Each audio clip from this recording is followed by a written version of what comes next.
So this is another module with the same title but more extensive, and the title is Limits of the Rights to Use or Spend. So we will discuss the same in perspective of another head, prohibition of extravagance. کہ انسان کو اللہ تبارک و تعالیٰ نے انفرادی طور پر ملکیت کا اختیار تو دیا ہے، مگر اس کی لمٹس کیا ہیں کہ وہ اختیار اس طرح سے اسے یوٹیلائز نہ کرے کہ جس سے اسراف کی کوئی صورت پیدا ہوتی ہو. اسراف means willful overspending of wealth or overuse of property when the actual purpose may be served by lesser spending or use. یعنی اسپینڈنگ تو willful ہے مگر اوور اسپینڈنگ ہے، یعنی اسپینڈنگ آپ کی 10 روپیز بھی انف ہے اور willful ہے، لیگل بھی ہے، مگر آپ 15 کر رہے ہیں. And another aspect is the overuse of property، کہ آپ کے پاس اگر ایک گاڑی ہے اور وہ گاڑی اس کا جو اتھرائز جو اس پہ جو ویٹ ہے آپ لوڈ کر سکتے ہیں وہ 50 kg ہے، آپ اس پہ 100 kg کر رہے ہیں یا آپ اس پہ 70 یا 80 kg کر رہے ہیں، یہ اس کا اوور یوز ہے. یعنی یا اوور اسپینڈنگ یا over use, two different aspects. So اسراف is also prohibited according to Islamic teachings. We have discussed it many times in the previous modules. So, wealth is generally spent to meet one's needs, to buy comforts or luxuries. عموماً دولت کے خرچ کرنے کا یہی مقصد ہوتا ہے کہ انسان اس کے ذریعے یا تو اپنی ضروریات کو پورا کرتا ہے، اگر ضروریات موجود ہیں تو سہولیات کو حاصل کرتا ہے، اور اگر ضروریات بھی موجود ہیں اور سہولیات بھی میسر ہیں تو وہ پھر تعیشات کی طرف جاتا ہے. Spending of wealth is justified only if moderation and moral limits are observed. آپ کی کسی بھی طرح کی اسپینڈنگ ہو، وہ لگژری ہی کیوں نہ ہو، اگر وہ ماڈریٹ ہے، اگر اس میں اعتدال ہے تو یقیناً ایکسیپٹڈ بائی اسلام، یقیناً یہ ایک اچھی بات ہے. لیکن اگر اس میں اعتدال موجود نہیں ہے تو پھر یہ اچھی بات نہیں ہے اور اللہ تبارک و تعالیٰ کے احکامات کی خلاف ورزی ہے.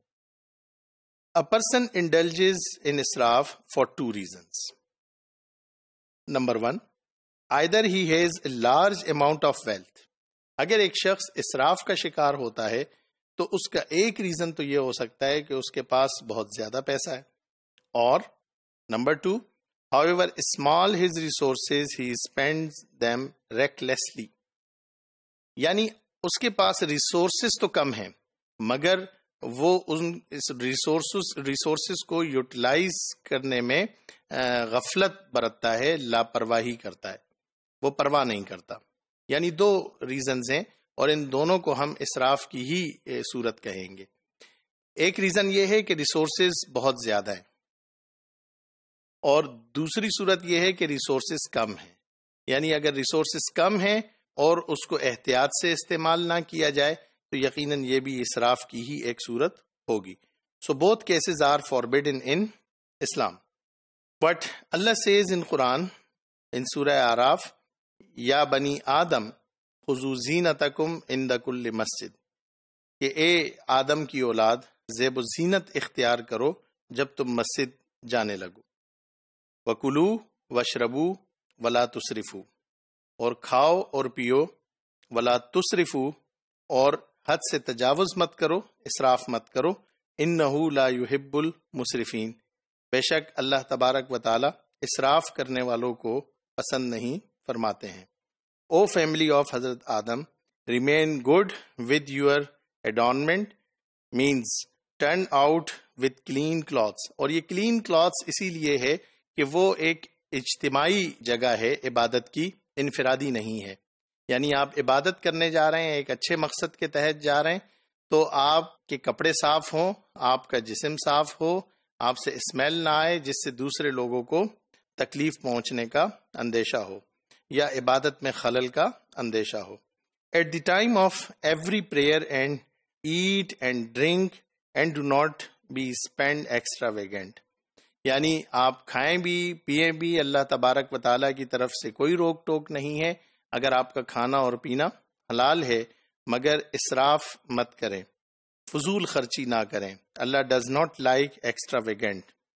ایک اور مقام پر اللہ تبارک و تعالیٰ ارشاد فرماتے ہیں اپنے بندوں کے خصوصیات بیان کرتے ہوئے کہ اللہ کے بندے کیسے ہوتے ہیں، والذین اذا انفقوا، کہ جب وہ خرچ کرتے ہیں، لم یسرفوا، نہ ہی وہ فضول خرچی کرتے ہیں، ولم یقتروا، اور نہ ہی وہ تنگی کرتے ہیں، وکان بین ذالک قواما، اور ان کا خرچ وہ اعتدال سے ہوتا ہے، وہ خرچ کرنے میں بہت معتدل ہوتے ہیں۔